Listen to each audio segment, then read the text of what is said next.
Welcome to Centinela de Cristo. Blessings. This is Pastor Louis Luciano from Oklahoma. Monday, October 20th. War in heaven. Joshua understood that the battle was part of a larger conflict. What do we know about the conflict in which God himself, Isaiah chapter 14, verse 12 to 14, Ezekiel chapter 28, verse 11 and 19, and Daniel chapter 10, verse 12 to 14. God populated the universe with responsible creatures to whom he gave free will, a prerequisite for them being able to love. They can choose to act in accordance with or against God's will. The most powerful of angels, Lucifer, rebelled against God and took a lot of angels with him. Isaiah and Ezekiel refer to the conflict, although some commentators try to restrict the meaning of Isaiah 14 and Ezekiel 28 to the king of Babylon and to a ruler in Tyre.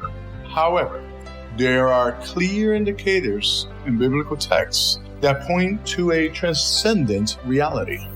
The king of Babylon is presented to be been in heaven at the throne of God.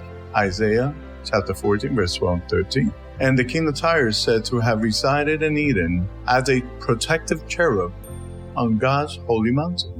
Ezekiel chapter 28, verses 12 to 15. None of this is true about the kings of Babylon and Tyre.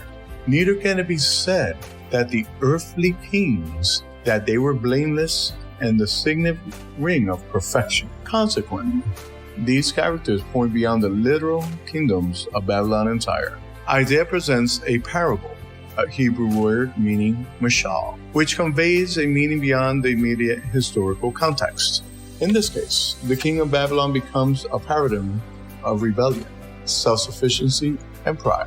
Similarly, Ezekiel makes a distinction between the prince of Tyre, which is found in Ezekiel chapter 20, verse 2, and the king of Tyre, which is found in Ezekiel chapter 28, verse 11 and 12, where the prince, being active in the earthly realm, becomes the symbol of a king who acts in the heavenly one. According to Daniel chapter 10, verse 12 to 14, these rebellious heavenly beings obstruct the fulfillment of God's purposes on earth. It is in light of this connection between heaven and earth that we understand the divinely sanctioned wars of Israel.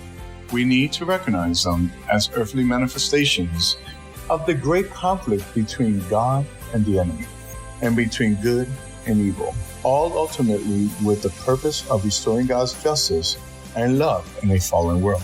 What are ways we see in the world around us and in our own lives the reality of this cosmic battle between good and evil?